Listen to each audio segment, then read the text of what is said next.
Okay, I'm welcoming my dear friend Steve Rasovsky You got it. to the Rasovsky, yeah. podcast. Now tell us what you were saying before we go in.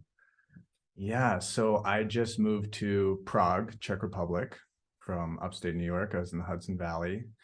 And what I was just saying is I've reclaimed my name. So in the US, I was Rasovsky, Rasovsky. And coming here, I got all my Czech documents. And here I'm Rasovsky. So there's a little hook over the S. Mm-hmm. So S becomes sh, and the Y has a little accent on it. So it becomes a long Y. And I was sitting in men's group the other day thinking to myself, oh my gosh, I reclaimed my ancestral name. And how many people lose their name when they come to the US? You know, they take something and say, well, that's a little too complicated for us here. So we're going to switch it and Americanize it. But to go back and now I today actually wrote on my mailbox Rasovsky for the first time. And so That is I've delights reclaimed me. that. It Yeah. delights me to my core. And people who don't know, this is where your family's from. You're actually going back to the motherland, right? Yeah. Yeah. Back Yeah. to where my parents escaped from. Hmm. Yeah. So they escaped in the 80s, went over to the US, escaped from communism. And now I'm back here. So interesting you shared that at the beginning because we're coming together to speak about something else, but we'll probably speak about a lot of things. As we But do. as we do. But I was thinking of, this morning as I was getting ready, I kept hearing this phrase in my mind, um, race replaced place. Mm. And it kept coming through, and it was exactly what you're saying. It's like in America, we lose the place for the Mm. race, like white, black, other. And with that also is this like these reverberations of colonization where your indigenous cultures just get completely erased, so you can assimilate. And so just the reclamation of a pronunciation of a name is huge. And I think it's such a gorgeous way to start. My friend Asha Frost would say re-indigenizing yourself, and I think it's just such a beautiful Mm. practice. Oh, my entire body is vibrating right now, hearing that. Oh my gosh, I feel it in my spine and into my hands. It feels like there's space for something to re-enter my body, something that I've been longing for so long, and which in a way has become, we're going to talk about disease, I think, more in the way a spiritual disease is this disconnection from the roots. And hearing you reflect that right now, I feel it in my body. It feels alive and it feels true, and it feels like it's beyond me. Mm-hmm. Yeah. I love the beyond me part. Yeah, I just have to say out loud, I have a lot of people on here who are colleagues and who I meet through, I don't know, the work that I do in the world of trauma. Steve is a very special friend, and I met him through this men's group that was being started, I think in 2020 or was it 2021? I think maybe 2020. Time has done weird things in the last few years. I think Time's 2020. weird. Yeah. 2020. And I walked into the room and it was a very dark room. There were no lights on, and we were all sitting on hay stacks, I think. And Mm. I think there were nine of us. And immediately my heart was like, that guy over there, that's your brother. And there was just this instant affinity, and I kept thinking, I need to spend time with him. And Steve is special because you're one of those special friends to me where maybe we've spent like 10 times together in 2 years, but yet I feel like I've known you my entire life, and I feel so instantly comfortable with you, more than someone that I might see, every week. So there's this special kinship that I just think is really magical, and you've been a huge part of my ongoing healing and uncoupling threat and danger from men, because I've had so much trauma with men growing up because of the body I was born into and the way I present. And so, you've been just like an added bonus on that journey. So I wanted to publicly thank you for that and introduce Mm. people to you that way through my heart. Oh, thank you, brother. That means so much to hear. Yeah. Mm. And the feeling is so, so mutual. Yeah. Yeah. I'm so grateful as I step into myself to be able to find people I actually really resonate with. Mm, And you have been absolutely one of those gifts on the journey. mm. Yeah, very, very much so. I So thank you brought, for the words. oh, you're so, thank you, my friend. Thank you for that too. I brought you here because I was excited to start talking about COVID and not Mhm. as a problem, but as a Yeah, gift, yeah. which can be triggering for some people, because everyone's going to have a different experience with it. Um, I lost my grandfather to COVID, so I understand that there's loss, and I live this life from the place of everything is medicine, Mhm. regardless of how intense it is. So I've been really interested. I had COVID in May, right after Beltane, literally like a day after. And then it turned into what was called long COVID. So I think it was almost 2 months I had no stamina. And through the lens of trauma, and everyone listening here who follows understands this, I'm a flighter. So my body has lived from flight response for a long time, and it's easy for it to access that. My experience with COVID completely extinguished the flight response. Like it couldn't even get drummed up because of how exhausted my body was. So Mhm. it was this deep somatic initiation into rest and timelessness and not doing. I'll talk more about mine, but we intersected because we were having just like a personal phone call about your experiences with COVID and they were paralleling. So Mhm. tell us about your experience and let's kind of start easing into this, medicine of this journey together. Sounds wonderful. Yeah, I think is an important thing you said at the beginning, to respect that uh, this is obviously a very challenging disease for many people. And I'm not a doctor. I'm not here to play a doctor or a scientist. But I do think that there's some real beauty that we can talk about and explore together with something that truly, for me, has been a culture shift, an internal culture shift.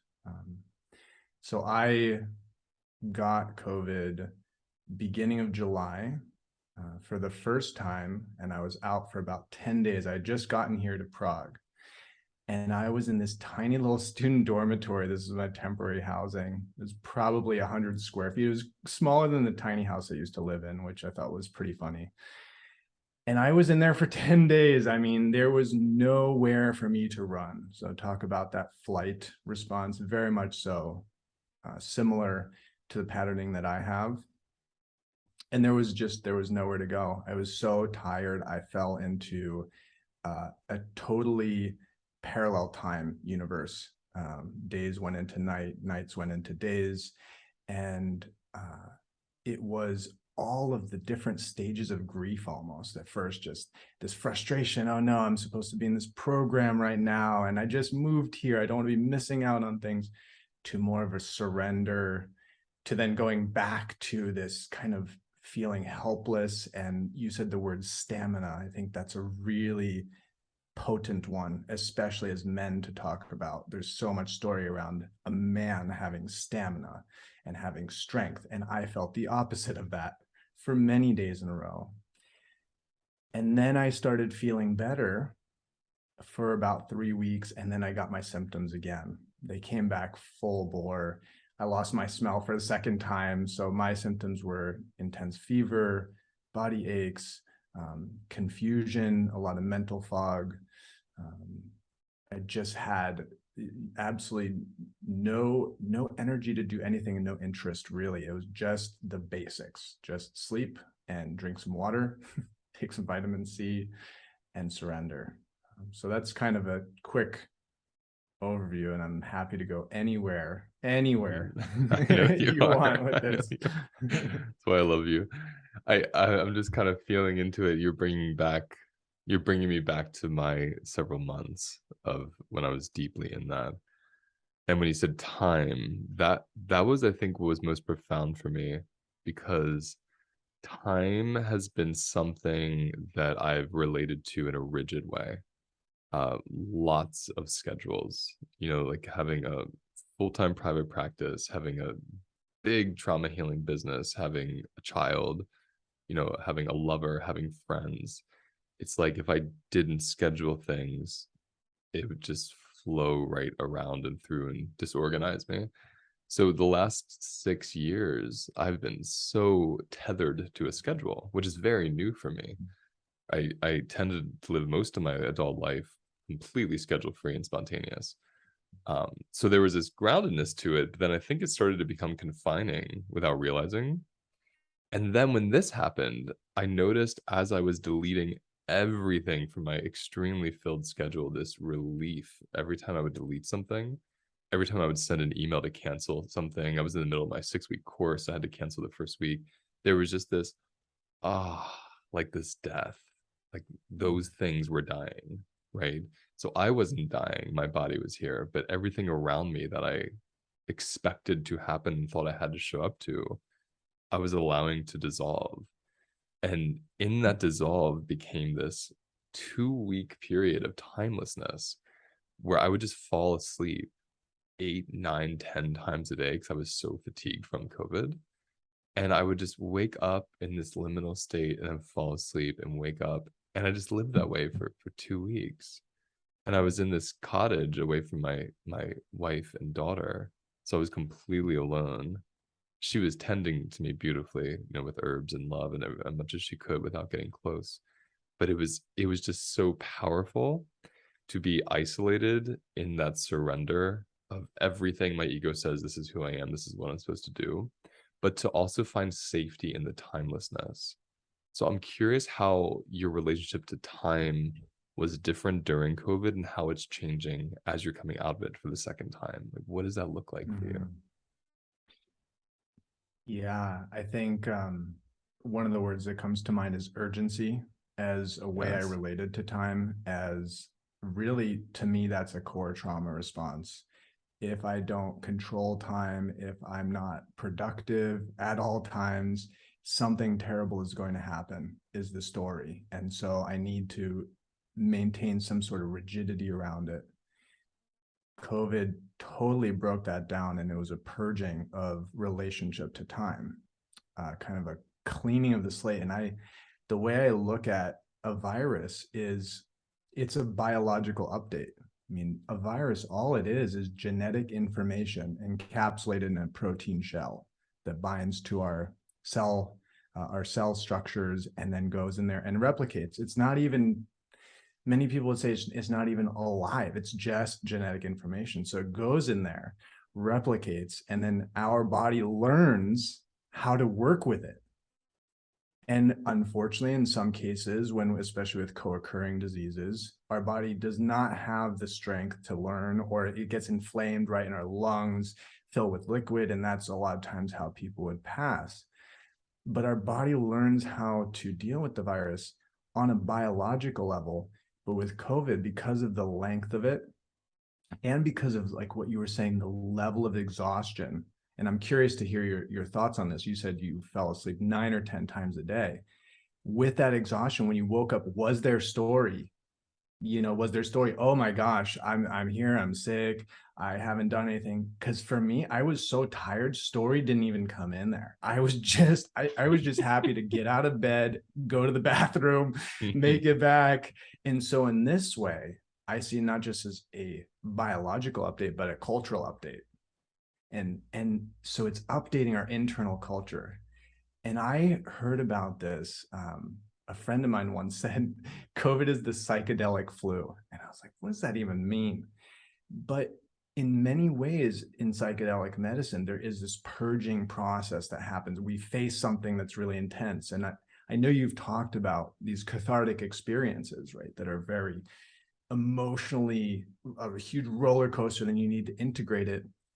This though is an internal process that's just happening. We don't need to take any sort of hallucinogenic or anything like that. It's an internal biological process, and it's happening on a cultural level internally, but also externally because it's happening all over the world.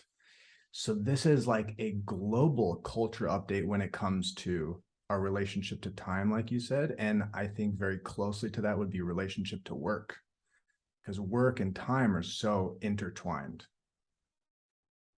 I'm just lighting up. I'm writing some things down that I want to sit with. Yeah, yeah. Mm.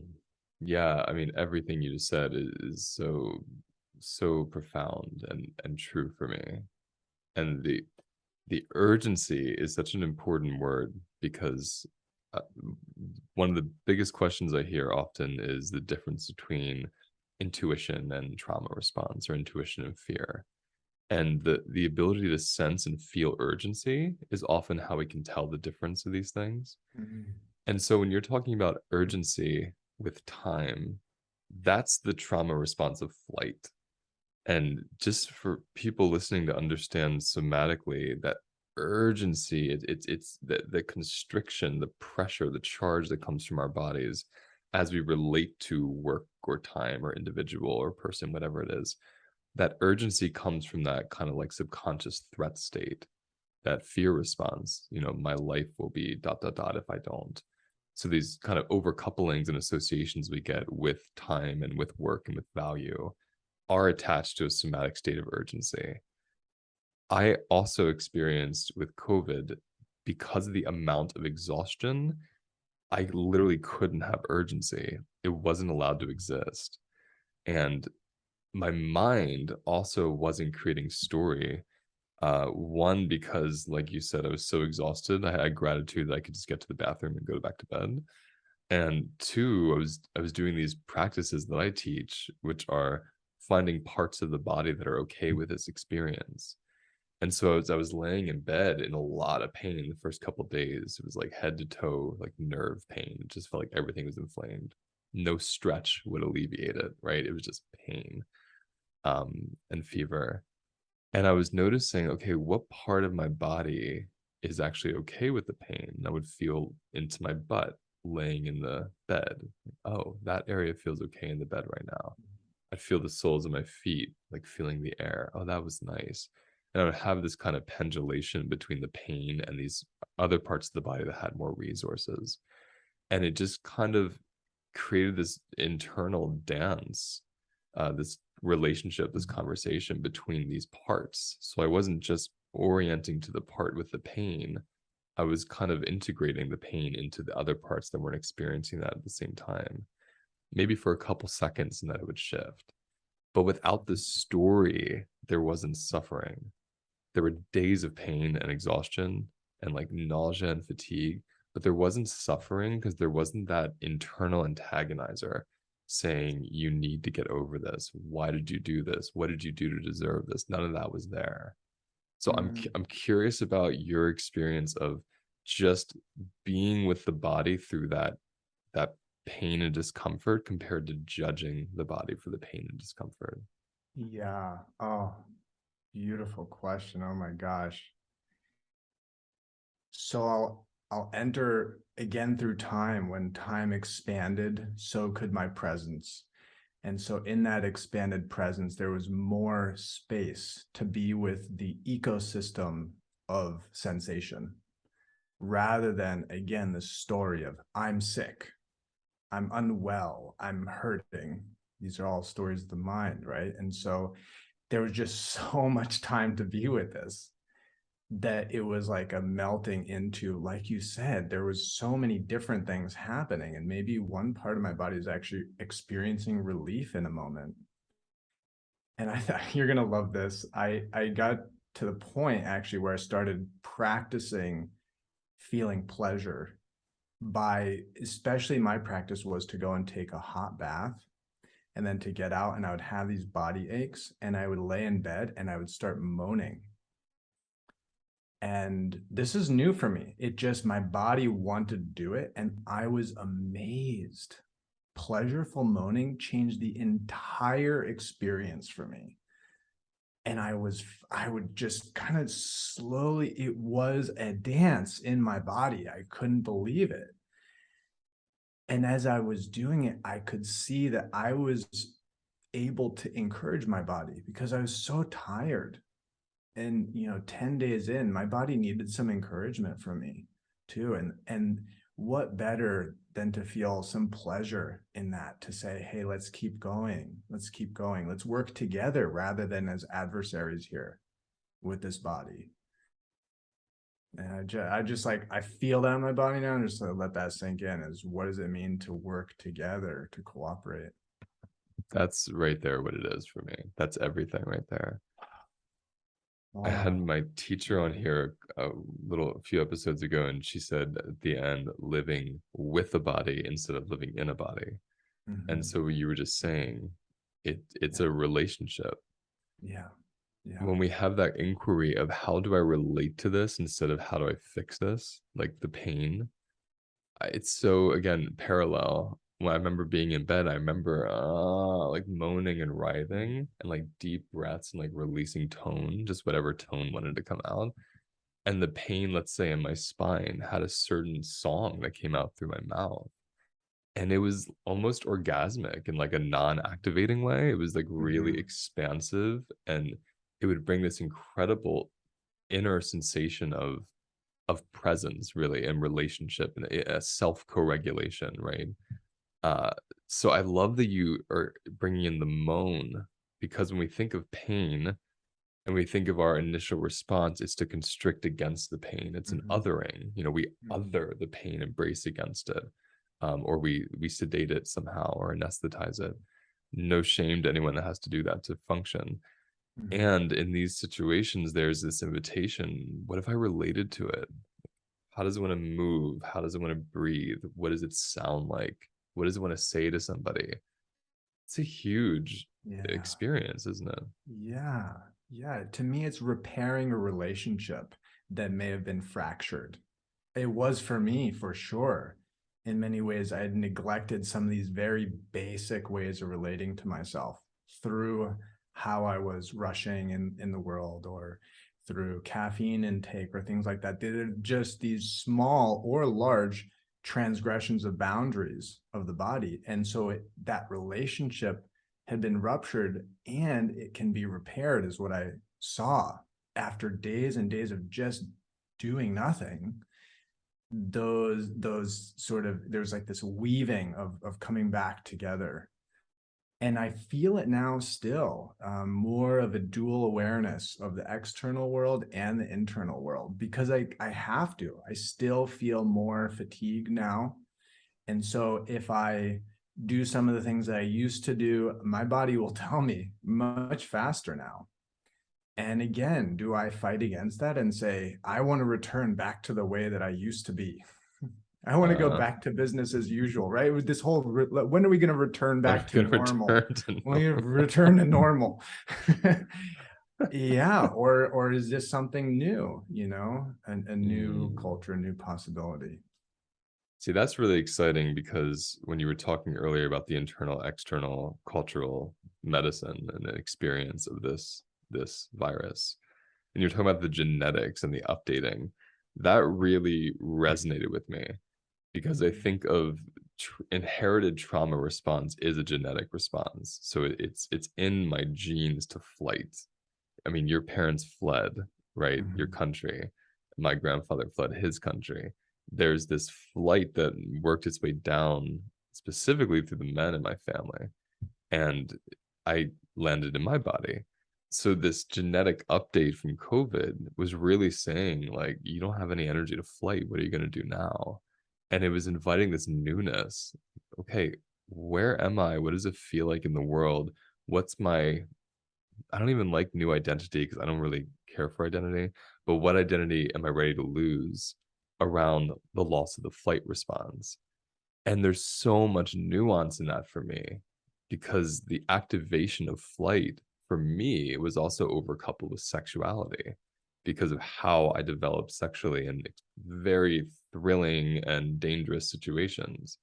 And so there was this overcoupling around that. So I even noticed from COVID, my arousal became more authentic. It wasn't Mm. just about activation being arousal. It was like actual heart safe connection became arousal. And I always knew that I wanted to get there, but my body wasn't ready for it until very recently. And that's been a Yeah. huge one to release. Mm. I really like what you said about identity too, and what is maybe a different word. I think relationship is a great word there. Instead of this going back to the mental construct of this is my identity, it's this open exploration of what does the relationship look like? What does the relationship to arousal look like? Right? Because Yeah. there's something really taxing to the body about arousal, just being that up excitement, and it's really intense, and something that I have personally had a lot of addiction to myself, because it's so it's I mean, the dopamine rush, all these things, it feels great, yet there is another way, like you're saying, this sort of slower, expansive, spacious. It doesn't jolt up like a dopamine, hit, like you hit the, Mhm. the jackpot, but it's a new relationship. I mean, that's the whole analogy right there of the jackpot and a new relationship, whether it's with sex, whether it's with work, whether it's with time. The gift I received and still am receiving from, again, what we would call COVID and long COVID, is just this constant invitation into the slowness of my body and into the authenticity of my body. Because flight and adrenaline and stimulation and hyperarousal, it serves to bypass what you're actually able to withstand. That's the medicine of that, is to push us through situations that we don't have capacity for, to get us out of a situation that could be dangerous. And when you're living in that, you miss the nuances of those natural parts in you that say no, or that say stop, and say, I actually want to cry, or I want to slow down. And I don't think I ever cried as much as I cried in the last few months since having COVID. This tenderness was Mm. so easy to access. So I wonder what your relationship is to your own tenderness of your body emotions, if that was your experience from this or not. Mm. Mm. Mm. Yeah, it's an interesting moment right now, because I'm also transitioning to living in a new country, and so there's multiple factors going on here.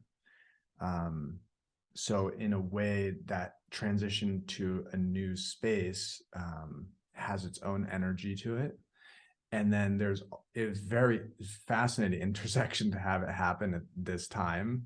And I actually feel safe here. Um, so it's a bit of a tangent, but one thing my cousin said that I thought was very interesting when I got the symptoms the second time, she said, maybe your body is getting the symptoms again because you have the space to afford it. And I was like, that sounds true. That sounds really true. That my body immune system is always kind of this rigid. We got to keep everything together, keep it all functioning, because that's what he wants. He wants to do well in the world and all these things. And all of a sudden I say, okay, wait, I can relax. And then the virus that is, we're an ecosystem that has got these pathogens in us all the time, and we're always in equilibrium with these things. So I was able to go into that. And I think with that, there has been a lot more tenderness towards myself. And it has actually been uh, very much an inner child process of taking care of the little one inside, and going all the way back. I would say I've been doing a lot of womb work. So really feeling into a deep sense of fear that started for me all the way in the womb, with a very challenging, it seems like, pregnancy for my mom, that she had a lot of ups and downs emotionally. um, and so having the space to go all the way back and reconnect to this part of me that's just really afraid to be in the world, and notice I can be okay just being in bed. I'm recreating safety that starts in these small concentric circles, starting from my bed. What does it feel like to feel safe and tender and totally open just here? And then what does it feel like to feel safe in the bed, the entire bedroom, and then in the entire apartment? And these circles keep rippling out. And so with that, I think does come more tenderness, easier tears, laughter, more openness to share in relationship with other people. And for that, I'm very grateful. I love that so much. I'm just kind of feeling into it. It's amazing. I don't think we notice how much we overcouple our sense of self and our safety with productivity until something like this occurs, and you lose all ability to function in the productive world. That is, we function in a different world, the productive world.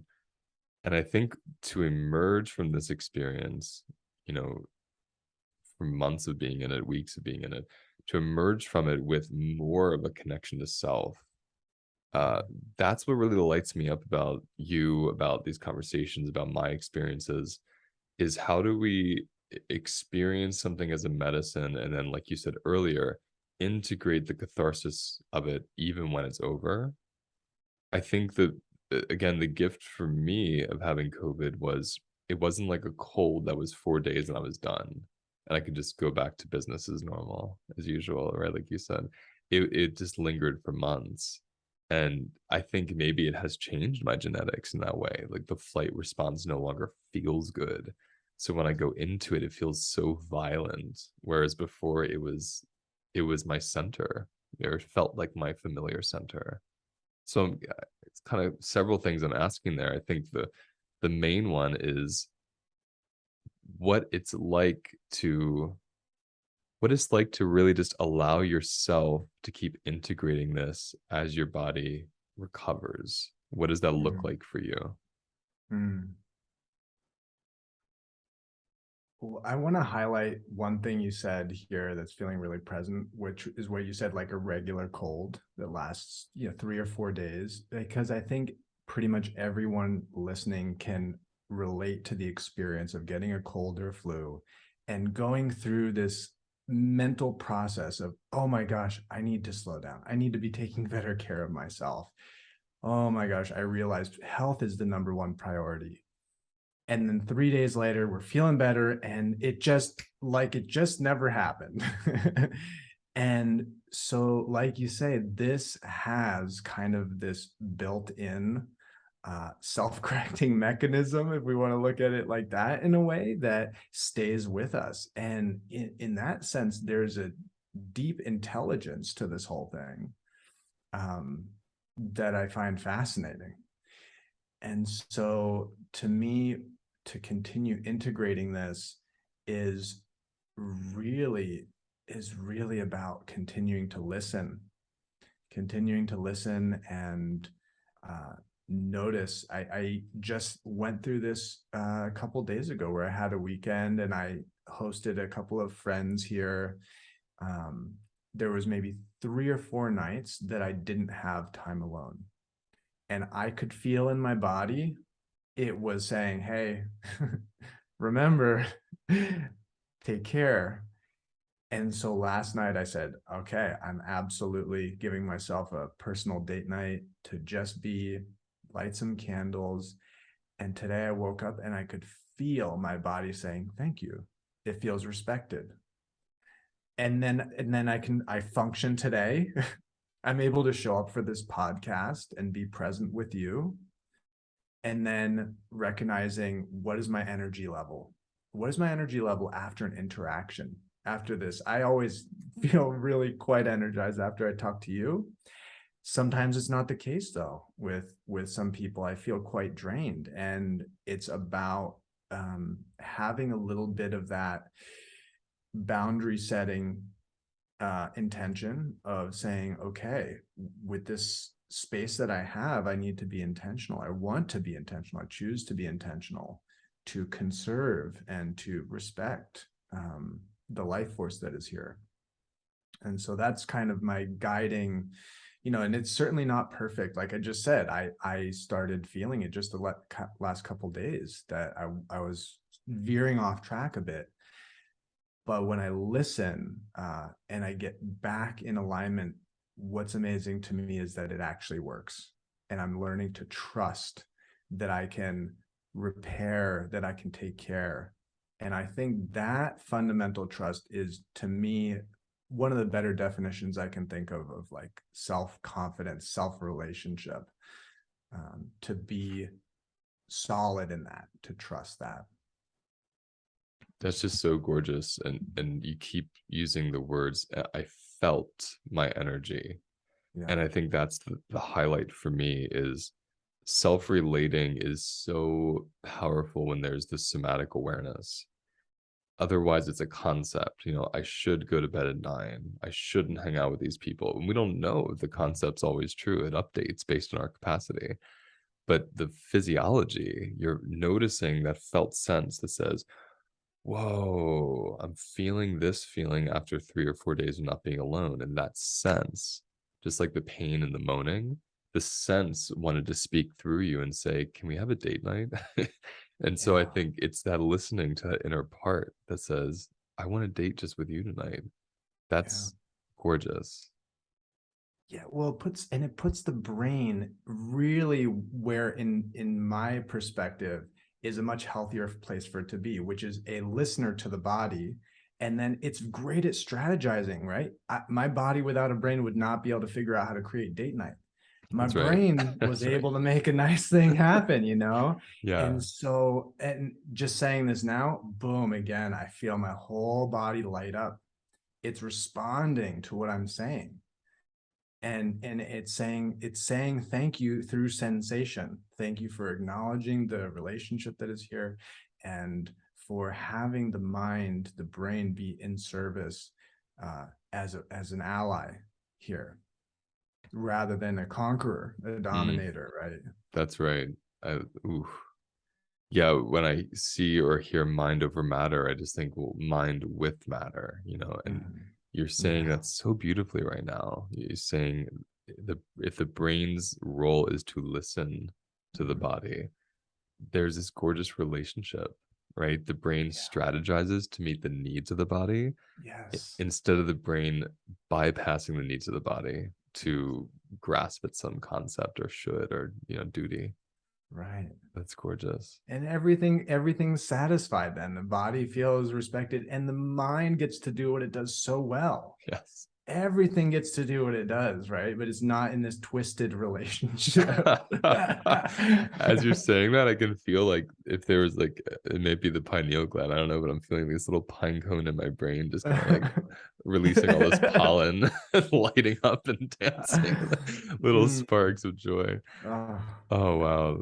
We have to start closing. This is such a gorgeous, as always, a gorgeous conversation. I mm, feel so spoiled that I have friends like you. It's the really feeling is so mutual, brother. We create this together. I'll goodness, tell you, it's it's a amazing. beautiful thing. Is there Can I share one thing? please, please One other thing that was so helpful for me is a go for it. song I started singing to my cells, and I learned this song at the beginning of COVID. So I'm gonna sing it, and Ooh. then I'm gonna try to sing it. Oh, you're gonna sing Let's it. see how You're this gonna sing it, goes. baby. I'm gonna hear this. And yeah, so here's what I sang to myself when I was feeling really depleted, to give myself some encouragement. Every little cell in my body is happy. Every little cell in my body is well. Every little cell in my body is happy. Every little cell in my body is well. Well, I'm so glad that every little cell in my body is happy and well. Well, I'm so glad that every little cell in my body is happy and well. My cells are dancing with you. That's a little cell dance. Yeah, it was made by, I think, like a kindergarten teacher. I saw it on YouTube. If you just type those lyrics in, you can find them. And I never feel worse after I sing that song. Mm, I'll put it that way. mm. I never feel worse. It's just the expression of even I'm gonna sing to my body. It's just such a gorgeous ritual of honoring this beautiful being we get to live with, in this lifetime. It's just so special, and even the singing to it and listening to it, it just reminds us that this body is a not separate in a negative way, but, like a sovereign being, it has its, ancestral intelligence that we'll never know, and so if we listen without too much arguing, it kinda leads us into some really beautiful spaces and places, doesn't it? Mhm. Oh, yeah. I Like love you so here. much. Thank you for Mm, this beautiful song and conversation and just your presence and everything you bring to my life and now everyone listening. Is yeah. there a way? I don't know if you have a way people can contact you if they want to. Like, what does that look like? Yeah, so, um, right now I'm actually in the process of starting a podcast, and so it's called The Inner Apothecary. And so Ooh, it's actually very much what you started with, that everything is medicine, yes, and it's boy. an exploration of practical medicine for our minds and our bodies and our spirits. And the idea is to build a culture of presence and love and trust. Mm, So yeah, that will be coming out soon. And I just created a landing page. So it's theinnerapothecary.com. mm, And people can go there and you can sign up with your email to hear when the podcast starts. And if you want to get in touch with me, I do one-on-one work with people. You can send an email on there, and I would love to be in touch. mm. Thank you, my beautiful friend. Yeah. Thank you so much for having me here, brother.